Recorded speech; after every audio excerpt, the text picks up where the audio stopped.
আগের ভিডিওতে তোমাদের সাথে মেহেন্দি লুক শেয়ার করেছিলাম, এখন আমি হলদি লুকটি শেয়ার করব তোমাদের সাথে। তো আমি চলে আসি ক্লায়েন্টের বাড়িতে, টাইমিং ছিল 11টা। সেদিন আমার 3টে কাজ ছিল। এই হলদি লুকটির পর আমার আরও 2টো ব্রাইড ছিল, আলাদা আলাদা লোকেশনও অনেকটা দূর, সে কারণে তাড়াতাড়ি চলে আসি।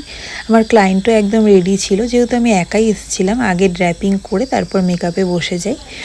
তো এখানে একদম সফটের মধ্যে, আগের ভিডিওতেও আমি বলেছিলাম ও একদম সফটের মধ্যেই লুক চাইছে, সেভাবেই আমি করেছি। আর আগের দিনও তো হেয়ারটা ক্রিম্পিং করেনি, আজকে করেছে। আর এই কাজ করতে করতে কারেন্ট চলে যায়, যেহেতু তাড়াহুড়ো এই ফ্ল্যাশ দিয়েই কাজ করতে হয়েছে। তারপর কারেন্টও চলে আসে, কাজ তো আমাদের চলছেই, কাজ বন্ধ নেই। দেখো তোমরা লুকটা তোমাদের কেমন লাগছে। এখানে কমপ্লিট হয়ে গেছে। আর হেয়ারটা আমি ক্রিম্পিং করে সাইড পার্টিশন করে করেছি, যেহেতু ওর হেয়ারটা শর্টের মধ্যে। কার্ল করলে বেশ ভালো লাগতো, বাট এটাও মিষ্টি লাগছে ওকে দেখতে। আর ওর স্কিনটা দেখো কতটা গ্লো করছে, কতটা ফ্ললেস লাগছে।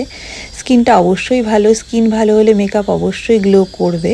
স্কিনের ওপর অনেকটা ডিপেন্ডেন্ট মেকআপ, আমি সবসময় বলে থাকি এটা সবাইকে স্কিন কেয়ার করতে।